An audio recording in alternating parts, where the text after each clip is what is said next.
Yaqinqi kunlardan beri Xitoyning atalmish yuqumni nolga tushirish bahonasi bilan Sharq Turkistonda yo'lga qo'ygan nazarband qilish, osh qo'yib qirg'in qilish jinoyatlari haqidagi sinlar ijtimoiy taratqularda tarqalib, xalqarada kuchli g'ulg'ul qo'zg'adi.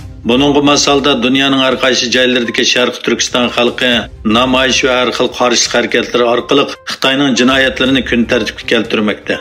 Şunun cümlesinden 16 sentabr Şvetsiyada yaşayotgan Uyg'urlar Shvetsiya parlamenti oldida namoyish o'rinlashtirib, Xitoyning Sharq Turkistonda ijro qilayotgan irqiy qirg'inchilik jinoyatiga norozilik bildirishdi. Norvegiyadagi Uyg'urlar 16 sentabr juma kuni Oslo shahridagi parlament binosi oldida Xitoyga qarshi namoyish o'tkazdi. Shundaqla Amerikadagi Uyg'urlar 10 sentabr Oqsaroy oldida, 15 sentabr Washingtondagi Xitoy elchixonasining oldida namoyish o'tkazdi. Fransiyadagi Uyg'urlar 14 sentabr Parijdagi Xitoy elchixonasi oldida namoyish o'tkazdi.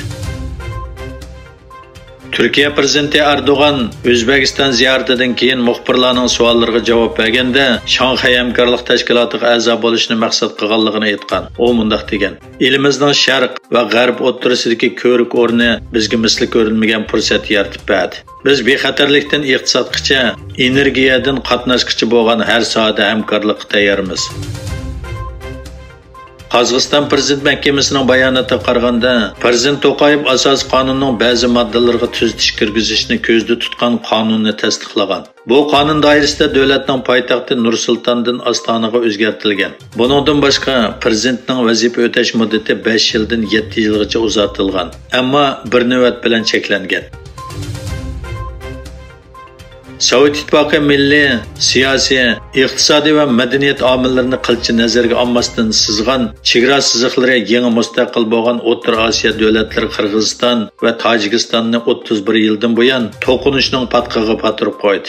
Juma kuni kechda Tojikiston, Qirg'iziston chegarasida yuz bergan to'qinishda 27 odam hayotidan ayrildi, minglagan kishi uy makonlaridan ayrildi.